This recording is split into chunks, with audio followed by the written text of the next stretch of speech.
There's the great Ali Sheba, just one of the many illustrious past winners of the Super Derby at Louisiana Downs. They're going to run it this afternoon. It's part of an all-stakes pick four. It'll go as race number 11 on their program. And as promised, we're joined now by track announcer John McGary. John, thanks for making a couple of minutes for us here on Horse Racing Today. My pleasure, Rich. This has got to be a great day to be a track announcer. I count 7 stakes races on the program, so Louisiana Downs really at the forefront of thoroughbred racing, and the Super Derby is a name that really resonates for horse players. Got such a great history. Indeed it does, Rich. I mean, everyone knows Super Derby at one time had many of the top horses in training, horses like Sunday Silence, who was one of my favorite horses growing up, Ali Sheba, Sonny's Halo, another Kentucky Derby winner, Tiz Now, Horse of the Year. Another thing, and maybe it's just from my point of view, a lot of great announcers have called the Super Derby. We heard Dave Rodman call Ali Sheba home, Frank Miramati, Travis Stone, a lot of really good announcers, and I'm excited to be a part of that now. Is this your first time calling the Super Derby?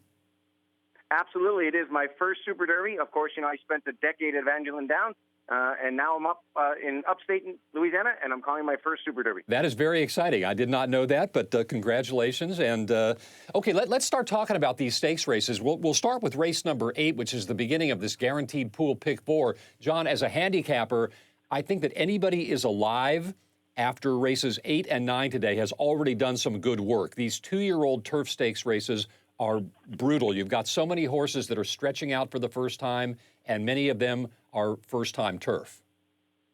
Indeed, you are 100% correct. We have full fields in both of those 2-year-old stake races. Most of them are making their turf debut. Most of them, if they're not making their turf debut, are making their 2-turn turf debut. I think it's probably wise to spread in these races a lot of well-bred horses in both the Happy Ticket and the Sunday Silence.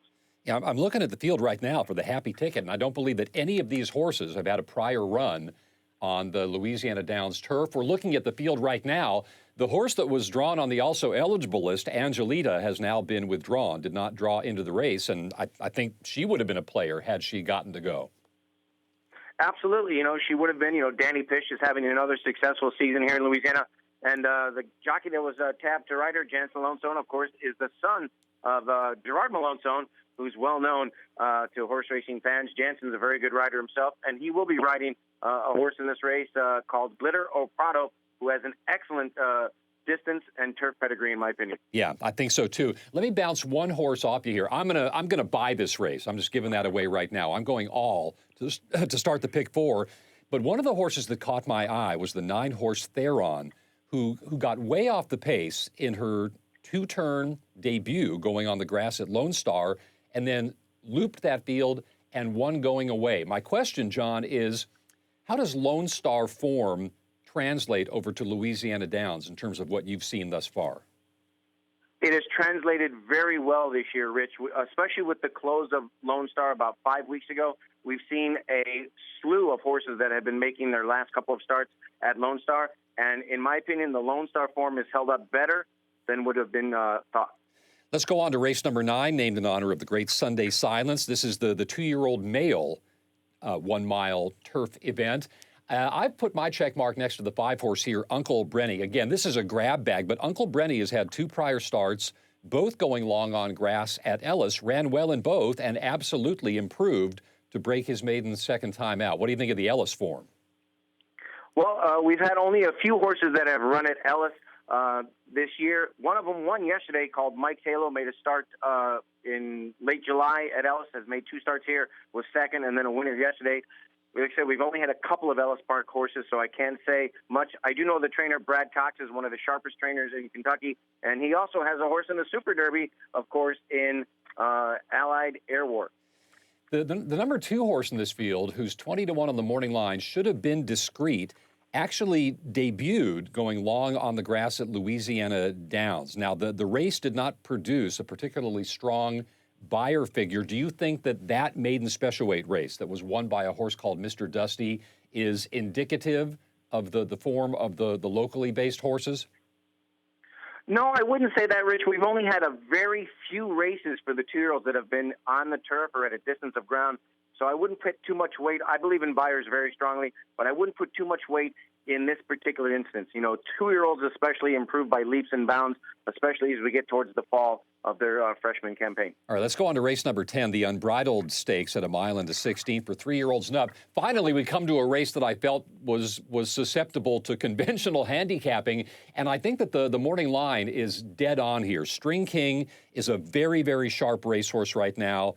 He won the Grade 3 Colonel Bradley a couple starts back at the fairgrounds. You've got him to contend with. And I think that Potomac River, by virtue of some of the horses he's faced most recently, is a horse you'd have to include. I'm only going to use those two. Am I leaving anybody out to your thinking?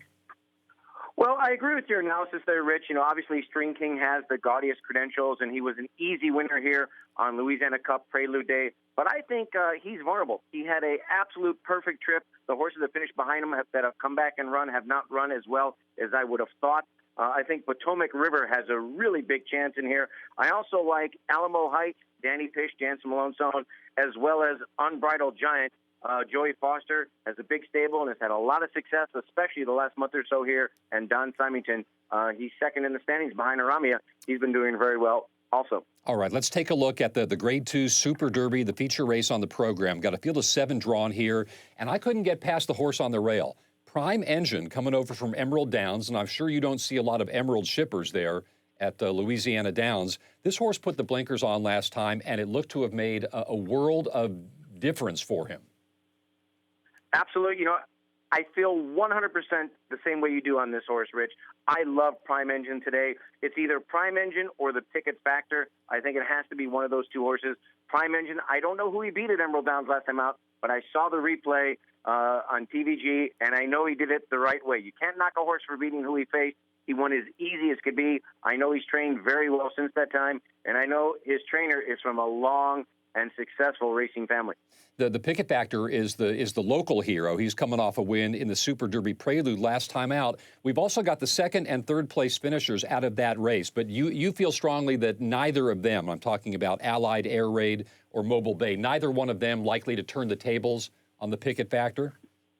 No, I don't believe so. And I spoke to the winning jockey of the Picket Factor, Donnie Mesh, after the race, because I happened to watch the replay, and he was sitting on idle. He was just coasting along, and he asked the horse at the 3/8 pole, and the horse took off so fast he had to grab him up again, like he had so much horse. And I asked him about that, and he said, exactly right. I do not see the horses that the Picket Factor beat in the Prelude turning the tables on him. In my opinion, he would have to regress.